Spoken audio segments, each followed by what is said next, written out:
Hello everyone, Cebu Pacific welcomes you to Mactan, Cebu International Airport.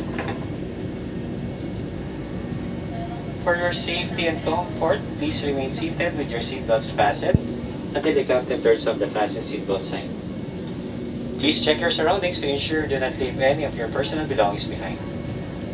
Be cautious when opening the overhead bins as heavy items may have moved during the flight.